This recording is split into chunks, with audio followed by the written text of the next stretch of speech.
जय हिंद दोस्तों, मैं अभय कुमार आप सभी को अपने YouTube चैनल पर स्वागत करता हूं। दोस्तों, कल के सेशन में हमने देखा था जैसे कि अभाज्य और भाज्य यानी प्राइम और कंपोजिट नंबर तक ले हमने आप सभी को क्लास लिया था और इसके बाद नेक्स्ट हम नंबर आप सभी को बताएंगे जो कि हमारे क्लास के लिए 10 क्लास के लिए और 9th क्लास के लिए वेरी वेरी इंपॉर्टेंट टॉपिक है। अब फॉर नेक्स्ट आपके आने वाले कॉम्पिटिटिव एग्जामिनेशन के लिए भी यह टॉपिक बहुत ही इंपॉर्टेंस है। दोस्तों, मैं कहना चाहता हूं आप सभी से कि जो भी आप हमारे चैनल पर नए फ्रेंड हैं, नए छात्र छात्राएं हैं, स्टूडेंट्स हैं, वो प्लीज चैनल को सब्सक्राइब कर ले और वीडियो को शेयर करें ताकि आपके दोस्तों को भी इससे फायदा हो सके। आई होप कि आप सभी ये करेंगे, ठीक है। चलिए बिना टाइम गवाए हम स्टार्ट करते हैं और नेक्स्ट देखते हैं नंबर क्या होता है। So now I am talking about rational number. हम जानेंगे what is the rational number. हम जानेंगे कि भाई रेशनल नंबर क्या होता है, यानी परिमेय संख्या क्या होता है, क्योंकि इसके पहले हम सभी आप सभी को बता दिए थे कि भाज्य संख्या, अभाज्य संख्या, अभाज्य संख्या। अब एक मिनट, कलर हम चेंज करते हैं दोस्तों, प्लीज जस्ट वेट। हाँ, ये ठीक है। अभाज्य संख्या के बारे में कल हम आप सभी को बता चुके थे और भाज्य संख्या का लास्ट सेशन चल रहा था, इस पे क्वेश्चंस भी हम करा दिए थे, ठीक है। तो ये दो चीज हो गया था। तो आज हम सभी आप सभी के सामने बात करेंगे कि भाई परिमेय संख्या क्या होता है। क्या बात करेंगे कि परिमेय संख्या क्या होता है। देखिए दोस्तों, ये जो टॉपिक है परिमेय संख्या, यह टॉपिक बहुत ही इंपॉर्टेंस है आपके आने वाले एग्जाम के दृष्टिकोण से और इससे क्वेश्चंस भी गिरते हैं, ठीक है। संख्या रेशनल नंबर, ठीक है, रेशनल नंबर होता है जो कि बहुत बढ़िया ये टॉपिक है और आप सभी को जानना चाहिए। देखिए, जो नंबर मेन कहानी स्टार्ट होता है जो आपका 9 और 10 क्लास के है इसी टॉपिक से। तो आज हम जानेंगे कि भाई परिमेय संख्या होता क्या है, ठीक। तो हम परिमेय संख्या एकदम छोटा सा चीज, ज्यादा कुछ नहीं करना है। वैसी संख्या कोई भी संख्या हो जिसे हम p/q के रूप में लिख सके, p/q के रूप में लिख सके, जहां एक मिनट, जहां वैसी संख्या जिसे p/q के रूप में लिख सके, p/q के रूप में लिख सके और p तथा q दोनों क्या हो, दोनों दोस्तों हमारा पूर्णांक हो। क्या हो? पूर्णांक हो। समझ में आ रहा है क्या बोलना चाह रहा हूं मैं? कि वैसी संख्या जिसे p/q के रूप में लिखा जा सके, p तथा q दोनों पूर्णांक हो और q is not equal to 0 हो, तो उसे हम कहेंगे परिमेय संख्या। आई होप आप सबको समझ में आ गया होगा कि क्या कहना चाह रहे हैं। परिमेय संख्या क्या होता है? वैसी संख्या जिसे p/q के रूप में लिखा जा सके, p तथा q दोनों पूर्णांक हो, p और q दोनों पूर्णांक हो और q इक्वल टू नॉट 0 हो, उसे हम कहेंगे परिमेय संख्या। ये चीज जब जान गए तो हम जानेंगे भाई कि परिमेय संख्या का जो न्यूनतम रूप होता है, जो मिनिमम फॉर्म होता है, वो क्या होता है, ठीक है। तो ये चीज के बारे में हम सभी को बताता हूं कि भाई न्यूनतम फॉर्म क्या होता है। देखिए, जब p और q का देखिए, p/q मतलब कुछ भी लिख सकता है, 15/16 भी लिख सकते हैं, ठीक, ये भी परिमेय संख्या है। 16/8 भी लिख सकते हैं, ये भी परिमेय संख्या है। लेकिन इसका न्यूनतम फॉर्म क्या होता है, जो न्यूनतम रूप क्या होता है, क्वेश्चन से आएगा कि आप इसका मिनिमम रूप फॉर्म बताइए क्या होगा। तो परिमेय संख्या का जो न्यूनतम रूप होता है, मिनिमम फॉर्म जो होता है, वो होता है आपका, अगर p/q का HCF 1 आ रहा है, p/q का HCF 1 आ रहा है या 1 के अलावा p के फैक्टर में 1 के अलावा कोई संख्या ना हो, उसे कहेंगे हम न्यूनतम रूप परिमेय संख्या का न्यूनतम रूप। बात तो समझ में आ रहा है। जैसे कि ये देखिए, ये भी परिमेय संख्या है। क्यों है? क्योंकि सर देखिए इसे p/q के रूप में लिख सके हैं, ठीक। लेकिन यहाँ पे q इक्वल टू नॉट 0 भी है, q का मान 0 नहीं है, ठीक है, 8 है। लेकिन ये न्यूनतम फॉर्म नहीं हुआ, ये न्यून रूप नहीं हुआ। इसको कटाने के लिए हम बताते हैं 8 दूना के 16 2/1, यह जो है इसका न्यूनतम फॉर्म है और इसे हम कहेंगे परिमेय संख्या। आई होप कि आप सबको समझ में आ रहा होगा। क्या बोला मैंने कि सर अगर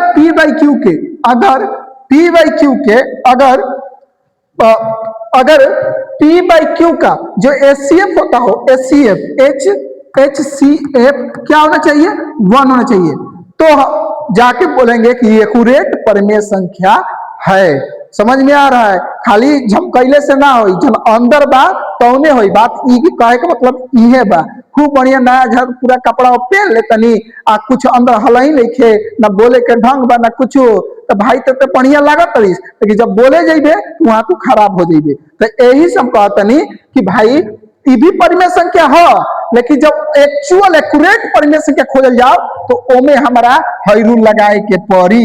काला पढ़ना पड़ेगा कि पी बाई क्यू का जो एचसीएफ हो क्या होना चाहिए, 1 होना चाहिए। बात तो समझ में आ रहा है आप सभी को? क्या बोल रहे हैं हम कि परिमेय संख्या किसे कहते हैं? वैसी संख्या जिसे पी बाई क्यू के रूप में लिखा जा सके, पी तथा क्यू दोनों पूर्णांक हो और क्यू इक्वल टू नॉट 0 हो, और पी तथा क्यू का, पी बाई क्यू का एचसीएफ क्या होना चाहिए, 1 है, तो हम कहेंगे कि यह परिमेय संख्या है, अदरवाइज कहेंगे परिमेय संख्या नहीं है।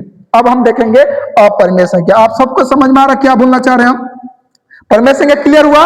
अब देखेंगे हम आप सभी के सामने अपरिमेय संख्या। तो देखिए अपरिमेय संख्या क्या होता है? अपरिमेय संख्या शॉर्टकट लिख देते हैं। संख्या क्या होता है? देखिए वैसी संख्या जिसे p बाई क्यू के रूप में नहीं लिखा जा सके, वैसी संख्या जिसे p बाई क्यू के रूप में नहीं लिखा जा सके उसे कहते हैं हम अपरिमेय संख्या। अपरिमेय संख्या। देखिए पीडीएफ देखकर पढ़ा देना कोई बड़ी बात नहीं होती है। मास्टर जो पहल का था ना, वो सब मास्टर था, वो बिना देखे पढ़ाते थे। पीडीएफ अरे यार तुम उसको टीचर थोड़ी बोलते हैं, उसको रीडर बोलते हैं। पढ़कर समझाना उसको तो रीडर बोला जाता है।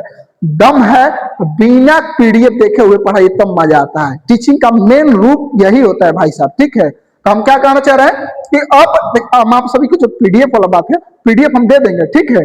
लेकिन अभी हम देखेंगे अपरिमेय संख्या, वैसी संख्या जिसे p बाई क्यू के रूप में, p बाई क्यू के रूप में क्या हो, नहीं लिखा जा सके। अब मैं जहां तहां कुछ नहीं, सीधे वैसी संख्या जिसे p बाई क्यू के रूप में नहीं लिखा जा सके उसे कहेंगे अपरिमेय संख्या। या वैसी संख्या जिसका रूट अंडर, वैसी संख्या जिसका रूट, वैसी संख्या जिसका रूट पूरा पूरा ना निकले उसे कहेंगे अपरिमेय संख्या। आप सबको इस चीज समझ में आ रहा है? एकदम करेक्ट, क्लियर?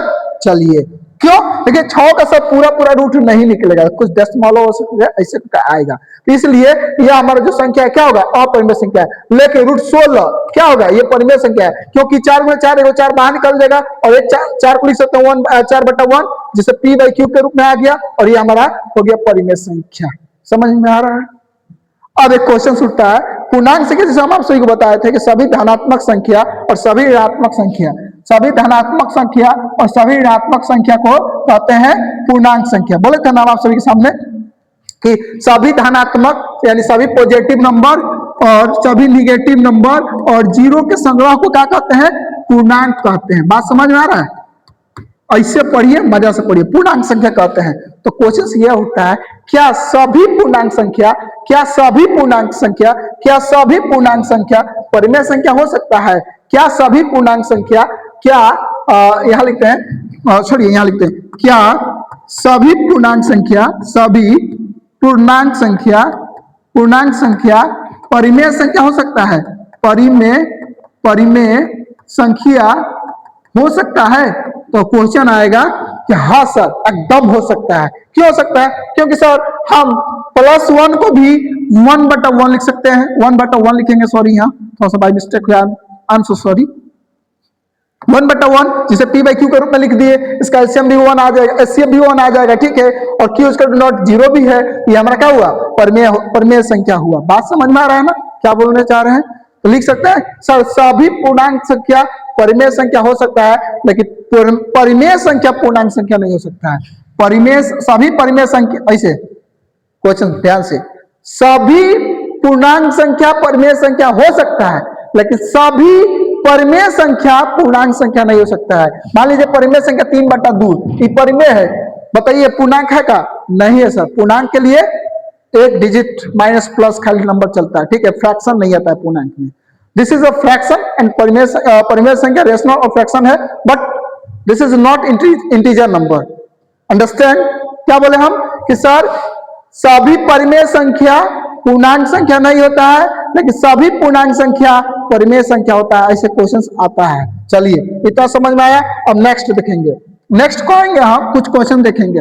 क्वेश्चन कुछ कंसेप्ट सीखेंगे, क्वेश्चन से कुछ कंसेप्ट सीखेंगे।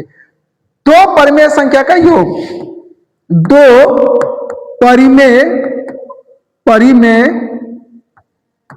परिमेय संख्या का प्लस, घटाव, भाग और गुना हमेशा परिमेय होता है। क्या होता है? परिमेय होता है। बात समझ में आ रहा है? हाँ, दो परिमेय संख्या का प्लस, माइनस, गुना और भाग हमेशा एक परिमेय संख्या ही आता है। बात समझ में आ रहा है? और एक परिमेय और एक अपरिमेय परिमेय संख्या का प्लस, माइनस, गुना और भाग हमेशा एक अपरिमेय संख्या आता है। क्या आता है? अपरिमेय संख्या आता है। एक परिमेय संख्या और एक अपरिमेय संख्या का जोड़, घटाव, गुना और भाग हमेशा क्या आएगा? अपरिमेय आएगा। लेकिन दो परिमेय संख्या कोई भी हो, इसका जोड़, घटाव, गुना, भाग हमेशा क्या आएगा? परिमेय संख्या ही आएगा। आई होप कि आप सबको इतना चीज समझ में आया है। तो आप सभी हमारे चैनल को जो भी हैं प्लीज सब्सक्राइब कर ले और इस वीडियो को शेयर करें ताकि अधिक से अधिक स्टूडेंट के पास ये वीडियो जाए और वो अपना कंसेप्ट दूर करे। तब तक के लिए आप सभी को मेरी तरफ से जय हिंद।